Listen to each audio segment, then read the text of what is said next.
और इसी बीच इंदौर से बड़ी खबर आपको बता दें, एमपीसीए के निर्विरोध अध्यक्ष चुने गए हैं। महाआर्यमन सिंधिया होलकर स्टेडियम में आयोजित हुई है एमपीसीए की एजीएम बैठक। महाआर्यमन सिंधिया अध्यक्ष चुने गए हैं, वो भी निर्विरोध। तो ये बड़ी अपडेट इंदौर से इस वक्त आपको बता रही हैं, जहां पर महान आर्यमन सिंधिया अध्यक्ष समेत कई कार्यकारिणी की निर्विरोध चुनी गई है। सुधीर असनानी सचिव, अरिंदत किरकिरे महासचिव चुने गए हैं। इसके अलावा विनीत सेठिया उपाध्यक्ष चुने गए हैं। संजीव दुआ कोषाध्यक्ष चुने गए हैं।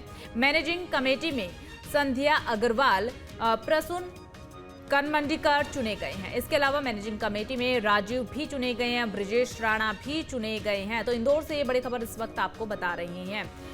विनीत सेठिया उपाध्यक्ष चुने गए हैं, संजीव दुआ कोषाध्यक्ष चुने गए हैं। मैनेजिंग कमेटी में संध्या अग्रवाल भी चुने गए हैं। इसी के साथ जानकारी मिल रही है कि मैनेजिंग कमेटी में राजीव भी चुने गए और ब्रजेश राणा का नाम भी सामने आ रहा है। संवाददाता सचिन बहरानी फोन लाइन पर जुड़ चुके हैं। सचिन, देखिए निर्विरोध यहां पर चुने गए हैं, इसके अलावा आपको क्या कुछ जानकारी है, क्या क्या नाम अब तक सामने आए हैं?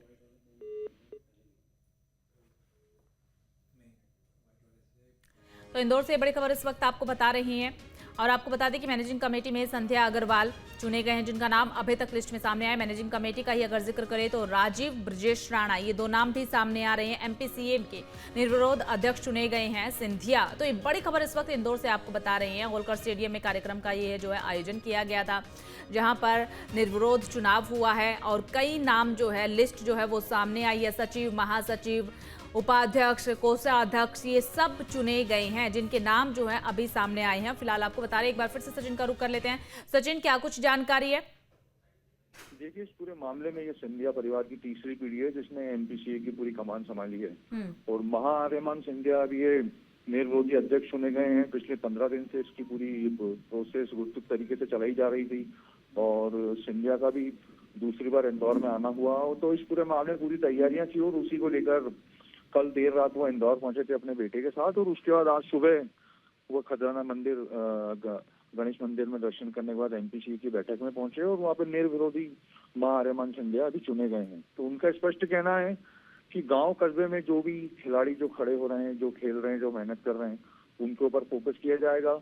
उसके साथ साथ जहाँ पे भी कमियां आ रही हैं अभी भी, उसको पूरे तरीके से दूर किया जाएगा। जी, चुनौतियां क्या कुछ रहने वाली है सचिन? देखिए, इस पूरे मामले में सबसे बड़ी बात ये आती है कि इंदौर में बहुत बड़ा स्टेडियम बना हुआ है, होलकर स्टेडियम, और उसके बाद यहाँ पे जो मैचेस हुआ करते थे वो अभी पिछले कई समय से मैच हो नहीं रहे, क्योंकि कई बार टिकटों के विवाद को लेकर भी कई बार एमपीसीए के जो पूर्व के जो बोर्ड के जो मेंबर रहे उनके ऊपर उंगलियां उठती रही। तो अब आने वाले समय में देखना होगा कि किस तरीके की टिकटों को लेके जो कालाबाजारी को लेके भी कई प्रकार के आरोप प्रत्यारोप लगते रहे हैं, तो उसको लेकर किस प्रकार से यह रोक पाएंगे, ये सबसे बड़ी चुनौती इनके लिए रहेगी। जी, इसके अलावा जैसे कि आपने जिक्र किया कि काफी समय से यहाँ पर मैच नहीं हो रहे हैं, इसका क्या कुछ कारण रहा है और उस कारण को किस तरीके से दुरुस्त किया जा सकता है? देखिए, इस पूरे मामले में अगर देखा जाए तो यहाँ पे सबसे मेन मुख्य कारण यही है कि बीसीसीआई को यहाँ की टिकटों की कालाबाजारी को लेकर कई प्रकार की सूचनाएं पहुंची थी, कई प्रकार की शिकायतें पहुंची थी। और नगर निगम म्युनिसिपल कॉर्पोरेशन जो इंदौर की है, उन्होंने भी कई लाखों रुपए के टैक्स को लेकर नोटिस भी दिए थे। कई बार टीम ने धावा भी बोला था यहाँ पे, जो वहाँ पे उस टाइम पे पूरी मैनेजिंग कमेटी थी, उसको लेकर भी कई प्रकार के वाद विवाद की स्थिति बन गई थी। तो ये सब चुनौतियां रही हैं। उसके बाद से ही यहाँ पे मैचेस नहीं हुए थे और अब उम्मीद की जा रही है कि यहाँ पे मैचेस अब होंगे, क्योंकि आईपीएल भी है, वुमेन्स वर्ल्ड कप भी अब होने वाला है। तो उसको लेकर भी उन्होंने कहा है कि बोले कोशिश पूरी रहेगी कि यहाँ पे मैचेस मिले। देखिए, आईपीएल भी है सचिन, यही सबसे बड़ी बात है कि आईपीएल भी है और इससे पहले कई सारी मुश्किलें जो हैं वो देखी गई है। अब ये निर्विरोध चुनाव यहाँ पर हुआ है, चुने गए हैं, निर्विरोध सबसे पहले चुने गए हैं, तो कोई विरोध की आवाज अब तक सामने आई नहीं? आज तक कभी ऐसा नहीं हुआ। इसके पहले जरूर, इसके पहले की अगर बात करें तो कैलाश विजयवर्गीय ने भी 2 बार यहाँ पे चुनाव लड़ने की अपनी इच्छा जाहिर की थी। उसके बाद वो 2010 और 2013 में चुनाव भी लड़े थे, लेकिन वो हार गए थे।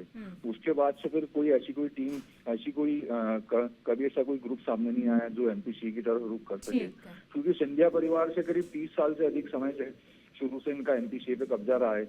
माधवराव सिंधिया हो या उसके बाद फिर ज्योतिराज्य सिंधिया हो, और अब तीसरी पीढ़ी है महाआर्यमन। चलिए ठीक है सचिन, बहुत बहुत शुक्रिया आपका तमाम जानकारी साझा करने के लिए। जो सारे परिवार है मैं उनको धन्यवाद देना चाहूँगा। उन्होंने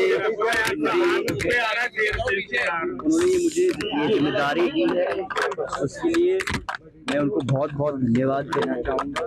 जो हमारी टीम है जो आज आई है सामने, मैं उनको भी शुभकामनाएं देना चाहूँगा। जो पिछले 6 साल से हमारे प्रेसिडेंट है अभिलाष जी, संजीव जी, उनके साथ हैं पवन जी, नवनीत जी, संध्या जी, उनको सबको मैं धन्यवाद कहना चाहूँगा जो 6 साल में उन्होंने मध्य प्रदेश क्रिकेट एसोसिएशन के लिए किया है। इन 6 साल में हमारे प्रदेश ने कई चीज़ें जीती हैं।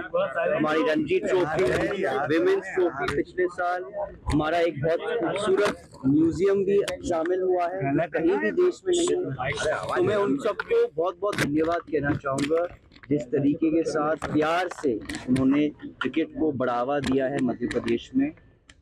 उनसे सीख लेके मेरा भी यही विश्वास है कि हम भी मध्य प्रदेश क्रिकेट एसोसिएशन को आगे लेके जाएंगे और पूरे देश में नंबर 1 बनाएंगे।